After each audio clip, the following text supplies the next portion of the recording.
الحمدللہ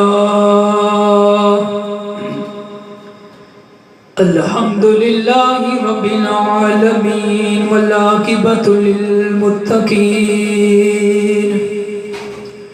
والصلاة والسلام علی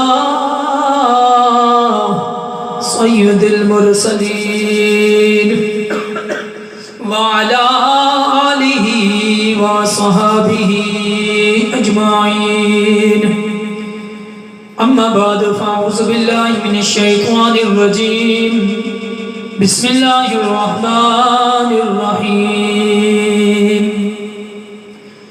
ان اللہ وملائکتہ یصلون علی النبی یا ایھا الذین آمنوا صلوا علیہ وسلموا تسلیما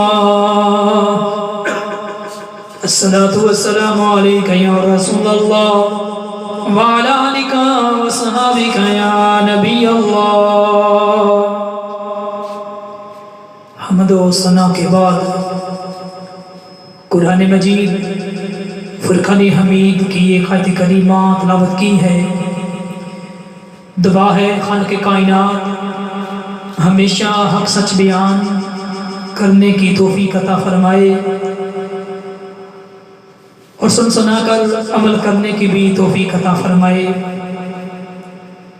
آج کا میرا موضوع قیامت کا دن۔ میرے کریم آقا صلی اللہ علیہ وسلم اپنے غلاموں سے کیسا پیار کرتے ہیں، کیسا آپ کا اپنی امت سے عشق ہے، پیار ہے، محبت ہے، کیونکہ حضور علیہ السلام کو اپنی امت سے بہت پیار ہے، بہت زیادہ پیار ہے۔ تو میرے دوستو، حضور علیہ السلام کے پیارے صحابی حضرت عبداللہ بن عمر فرماتے ہیں جب قیامت کا دن آئے گا تو اللہ تعالیٰ کے نبی تمام نسل انسانی کے والد حضرت سیدنا آدم علیہ السلام سبز رنگ کا سوٹ پہنے ہوئے اللہ کے عرش کے نیچے ایک نور کی کرسی پر تشریف فرما ہوں گے اور اپنی ساری اولاد کو دیکھ رہے ہوں گے کہ آج میدان محشر میں کون پاس ہوتا ہے، کون فیل ہوتا ہے، کون جنت کا حقدار ہے، کون جہنم کی طرف جا رہا ہے۔ اچانک حضرت سیدنا آدم علیہ السلام کی نظر ایک بندے پر پڑے گی جو سرکار مدینہ علیہ السلام کا غلام ہوگا، اور فرشتے اس کو پکڑ کر جہنم کی طرف لے جا رہے ہوں گے۔ وہ رو رو کر فرشتوں سے کہے گا، اے اللہ کے سپاہیوں مجھے کہاں لے جا رہے ہو؟ فرشتے کہیں گے تیرا جہنم میں آرڈر ہوا ہے، ہم تمہیں جہنم کی طرف لے جا رہے ہیں۔ وہ جہنم کا نام سن کر رو پڑے گا اور کہے گا ذرا صبر کرو، مجھے سانس تو لینے دو اور مجھے اپنی حالت پر کھل کے رو لینے دو کہ ہائے اب میرے ساتھ کیا ہونے والا ہے۔ فرشتے کہیں گے اے اللہ تعالیٰ کے بندے، اب رونے کا کیا فائدہ؟ رونا تھا تو دنیا میں گناہوں کو یاد کر کے روتا، دنیا میں رو کر اللہ تعالیٰ سے معافی مانگتا، وہاں تو رویا نہیں، گناہوں میں پھنسا رہا، آج سزا ہونے کے بعد رو رہا ہے۔ اب کیا فائدہ ہے؟ اب کیا فائدہ ہے؟ میاں صاحب فرماتے ہیں جو کچھ کھٹنا ہے کھٹ لے بندیا، تے سوتا اس بازار رو، جو کچھ کھٹنا ہے کھٹ لے بندیا، تے سوتا اس بازارو، محشر دے دن جنت ملے سی، تے شرم رہے دربارو۔ وہ بندہ رو کر کہے گا فرشتوں تم تو مجھے جہنم میں پھینکاؤ گے، مگر افسوس میں جہنم کی آگ کیسے برداشت کروں گا؟ میں تو دنیا کی آگ نہیں برداشت کر سکتا تھا، یہ کیسے کروں گا؟ مہربانی کرو میرے ساتھ کوئی رعایت کرو۔ اللہ تعالیٰ کا فرشتے کہیں گے اے اللہ کے بندے ہم تیرے ساتھ کیا رعایت کریں؟ ہمارے پاس رعایت کا کوئی اختیار نہیں، ہم تو اللہ کے حکم کے پابند ہیں، چل آگے چل، جہنم تیرا ٹھکانہ ہے۔ فرشتے اس کو پکڑ کر پھر چل پڑیں گے، وہ روئے گا چیخے گا، فرشتے اس کا کوئی لحاظ نہیں کریں گے۔ حضرت عبداللہ بن عمر فرماتے ہیں کہ حضرت آدم علیہ السلام جب یہ منظر دیکھیں گے تو وہیں سے بیٹھ کر حضور علیہ السلام کو آواز ماریں گے، یا احمد یا احمد صلی اللہ علیہ وسلم۔ جب حضرت آدم علیہ السلام آواز ماریں گے تو اربوں خربوں لوگ میدان محشر میں جمع ہوں گے، کوئی سپیکر نہیں ہوگا، کوئی موبائل نہیں ہوگا، کوئی وائرلیس سیٹ نہیں ہوگا، حضرت آدم علیہ السلام کی آواز آمنہ کا لال سن کر پھر جواب بھی عطا فرمائے گا۔ حضرات اگر فاطمہ کا بابا میدان محشر میں اربوں خربوں میں انسانوں میں کھڑے ہو کر آواز سن کر جواب دے سکتا ہے تو ہمارا ایمان ہے آج مزار پر انور میں لیٹے لیٹے بھی غلاموں کی آواز سن کر جواب عطا فرما سکتا ہے۔ اعلیٰ حضرت فرماتے ہیں دور نزدیک کی سننے والے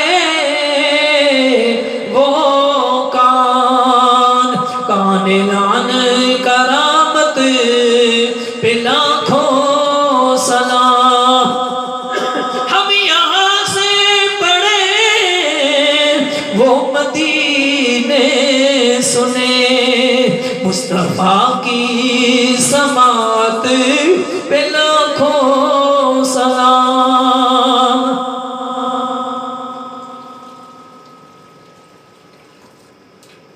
عزیزان گرامی قدر جب حضرت آدم علیہ السلام جب لجپال نبی کو آواز ماریں گے تو حسنین کا بابا وہیں سے جواب عطا فرمائیں گے لبیک یا ابا البشر، اے تمام نسل انسانی کے باپ میں حاضر ہوں، کیا بات ہے؟ حضرت آدم علیہ السلام وہیں سے بیٹھ کر عرض کریں گے وہ سامنے دیکھیے آپ کے گناہگار امتی کو جہنم کے فرشتے دوزوں کی طرف کھینچ کر لے جا رہے ہیں، جلدی اس کی مدد فرمائیے۔ سبحان اللہ، ساری نسل انسانی کا باپ، پہلا نبی اور اللہ تعالیٰ کا خلیفہ، مگر کہتا کیا ہے اپنی امت کی مدد کیجئے۔ پتہ چلا اللہ تعالیٰ کے نبیوں سے مدد مانگنی کوئی شرک نہیں، کوئی ناجائز نہیں، یہ وہ عمل ہے جو قیامت والے دن بھی جاری ساری رہے گا۔ امام اہل سنت فرماتے ہیں آج لے ان کی پناہ، آج لے ان کی پناہ، آج مدد مانگ ان سے، آج لے ان کی پناہ، آج مدد مانگ ان سے، پھر نہ مانیں گے قیامت میں اگر وہ مان گیا۔ جب حضرت صلی وسلام سنیں گے کہ فرشتے میرے غلاموں کو، میرے غلام کو، میرے امتی کو پکڑ کے جہنم کی طرف لے جا رہے ہیں تو آمنہ کا لال دکھیوں کا سجن بے تاب ہو کر اس امتی کی طرف دوڑیں گے۔ صدقے جاؤں کملی والے کی مدد پر قیامت والے دن ماں بیٹی سے بھاگے گی، باپ بیٹے سے بھاگے گا، یار یہاں سے بھاگے گا، مگر حسنین کا نانا اپنی امتی کی طرف بھاگے گا۔ سرکار دوڑتے بھی آئیں گے اور ہاتھ مبارک سے اشارہ بھی فرمائیں گے سجنا پریشان نہ ہو، میں تمہاری مدد کے لیے آیا ہوں۔ حضرات میرا عشق کہتا ہے کہ اس امتی کی تو موجیں لگ جائیں گی جس کو اللہ تعالیٰ کا حبیب علیہ السلام چھڑانے آئیں گے۔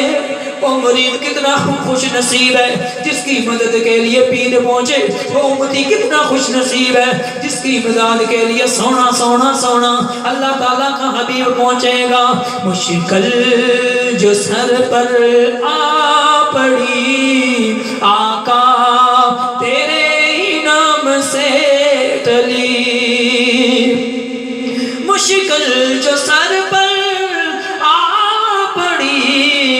آقا تیرے ہی نام سے ٹلی، کیونکہ مشکل کشا ہے تیرا نام، صلی علی محمد۔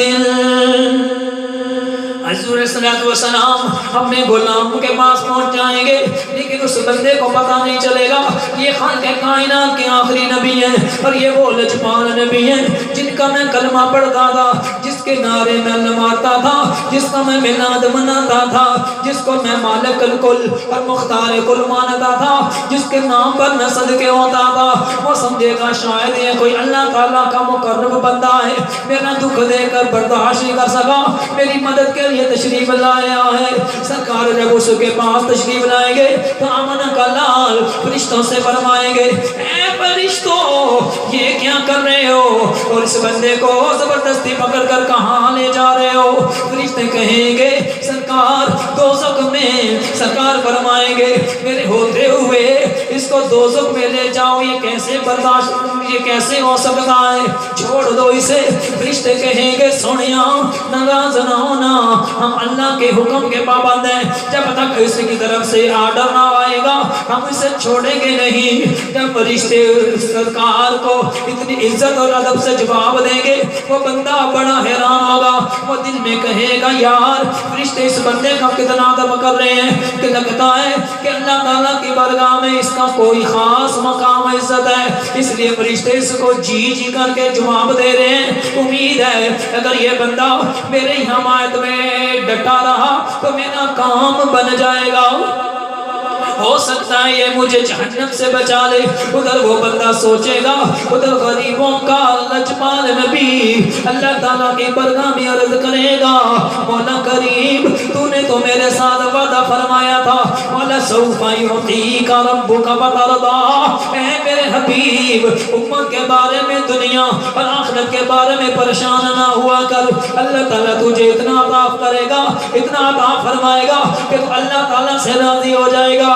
سونیا اچھا راضی کر رہا ہے، یہ فرشتے بھی میری بات نہیں مان رہے۔ سبحان اللہ، آنکھیں کائنات کی قدرت مسکرا پڑے گی اور اللہ تعالیٰ کا فرشتہ، اللہ تعالیٰ کا فرشتوں کو حکم ہوگا، اے فرشتوں میرے حبیب کی ہر بات کو مانو، یار جیسا کہتا ہے ویسے ہی کر دو، کیونکہ اس کی رضائی میں ہماری رضا ہے۔ کلندر گولڈوی حضرت سیدنا پیر میرے علی شاہ صاحب فرماتے ہیں، یعطیک ربک درست سا بتردا تھی ہے آس اساں، لجپال کرے سی پاس اساں، وشفقات شفقت ہی بڑیاں۔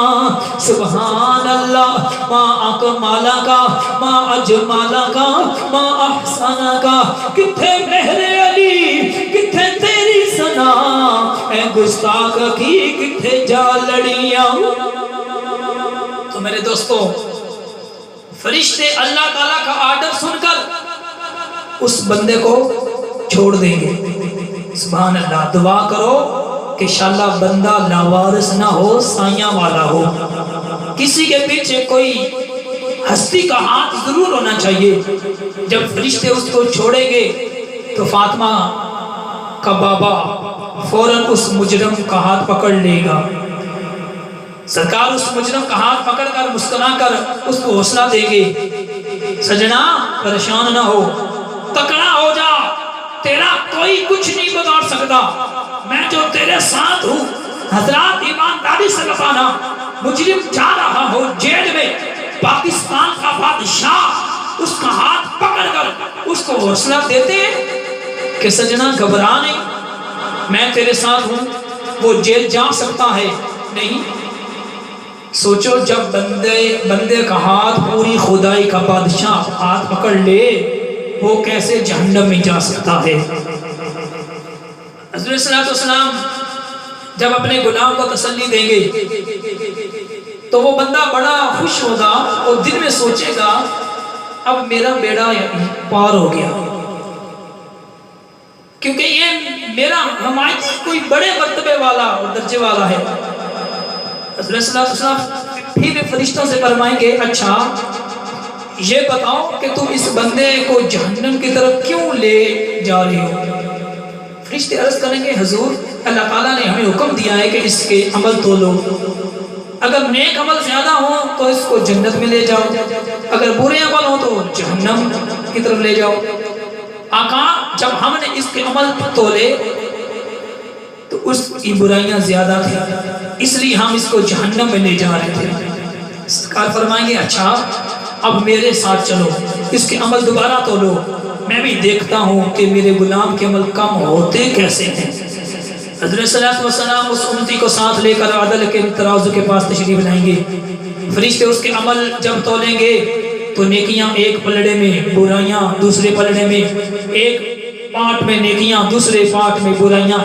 جب ترازو کے پلڑے اٹھنے لگیں گے تو گناہگاروں کا لجپال نبی اپنی جیب پاک سے ایک سفید کاغذ نکال کر اس کی نیکیوں والے پلڑے میں رکھ دیں گے۔ جب ترازو کے پلڑے اٹھیں گے تو نیکیوں والا پلہ بھاری ہو جائے گا، گناہوں والا پلہ ہلکا ہو جائے گا۔ حضرت صلی اللہ علیہ وسلم فرمائیں گے فرشتوں تم تو کہتے تھے کہ اس کے گناہ زیادہ ہے نیکیاں کم ہیں، اب بتاؤ معاملہ کیسا؟ گناہ تھوڑے ہیں نیکیاں زیادہ ہیں۔ فرشتے عرض کریں گے سونیاں واقعی پہلے گناہ زیادہ تھے لیکن اب آپ کی لجپالی سے نیکیاں زیادہ ہو گئی ہیں۔ سرکار مسکرا پڑیں گے، آمنہ کا لال مسکرا کر فرمائے گا پہلے یہ اکیلا تھا اب سائیں پہنچ گئے ہیں، حضرات دعا کرو انشاءاللہ سائیں لجپال ہو۔ چشتیوں کے سلطان حضرت سیدنا فرید الدین گنج شکر 12 سال اپنے مرشد سیدنا قطب الدین بختیار قاقی رحمت اللہ علیہ کی خدمت کرتے رہے، دن کو مرشد کی خدمت کرتے، رات کو اللہ کی عبادت کرتے ہیں۔ 12 سال کی خدمت کے بعد مرشد نے نگاہ برکت کر کے زمانے کا کتب بنا دیا اور پاک وطن شریف کا علاقہ جو چوروں ڈاکوؤں اور غیر مسلموں کا گھر تھا وہ عام کے حوالے کیا۔ فرمایا فرید جا ہم نے تیری نوکری پاک وطن میں لگا دی ہے۔ سیدنا فرید مرشد کی قدم بوسی کر کے دلی ہندوستان سے چل پڑے۔ جب دلی سے باہر نکلے تو ایک گاؤں آ گیا، ایک دیہات آ گیا۔ سیدنا فرید نے کیا دیکھا کہ ایک بی بی ایک مائی چکی چلا رہی ہے اور گندم پیس رہی ہے۔ آج کا تو مشینیں آ گئی ہیں نا، اس پرانے دور میں مائیں بہنیں پتھر کی چکی پر گندم باجرہ مکئی جوار پیس کر آٹا بناتی تھی۔ جب سیدنا فرید اس مائی کے قریب آئے تو کیا دیکھا کہ وہ مائی گندم کی